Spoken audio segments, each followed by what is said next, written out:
Hi అండి. Welcome to నీరు stories. బేసిక్‌గా ఆడపిల్లలు ఉన్న ఇళ్లల్లో ఇలాంటి హెయిర్ బ్యాండ్స్ కామన్‌గానే ఉంటాయి. వచ్చిన చిక్కల్లా ఏంటంటే, పెద్ద పిల్లలైతే హెయిర్ బ్యాండ్స్ పెట్టుకుంటారు కానీ, మరీ చిన్న పిల్లలైతే అసలు పెట్టుకోరు. మా పాప కూడా అంతే అనమాట. అస్సలు పెట్టుకోదు. ఎన్ని సార్లు పెట్టినా పీకేస్తూ ఉంటుంది. దానికోసం నేను చిన్న ఐడియా వేశాను. అదేంటంటే, వాటికొచ్చిన ఫ్లవర్స్‌ని సెపరేట్ చేసేసి, ఇలా బ్లాక్ టిక్ టాక్ ఒకటి తీసుకొని దానికి అంటించాననమాట. సో, దానివల్ల హెయిర్ బ్యాండ్ అయితే తీసేస్తారనమాట. అర్థమైపోతది పెట్టామని. టిక్ టాక్ అయితే ఉంచుకుంటారు.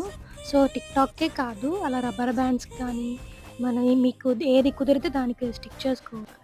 టిక్ టాక్ పెట్టుకొని పిల్లలు కూడా ఉంటారు. వాళ్ళకైతే పడుకున్నప్పుడు, నిద్రపోయేటప్పుడు పెట్టండి. వాళ్ళకి తెలియకుండా ఉంటుంది. నేనైతే మా పాపకి పెట్టాను. నాకు ఈ ఐడియా వర్కౌట్ అయ్యింది. మోస్ట్‌లీ ఈ ఐడియా అందరికీ తెలిసే ఉండొచ్చు. తెలియని వాళ్ళ కోసం ఈ వీడియో. పిల్లలకే కాదు, అప్పుడప్పుడు మనం కూడా తలలో పెట్టుకోవచ్చు. ఆర్టిఫిషియల్ ఫ్లవర్ అని ఎవరికీ తెలీదు. నచ్చితే లైక్ చేసి సబ్స్క్రైబ్ చేసుకోండి.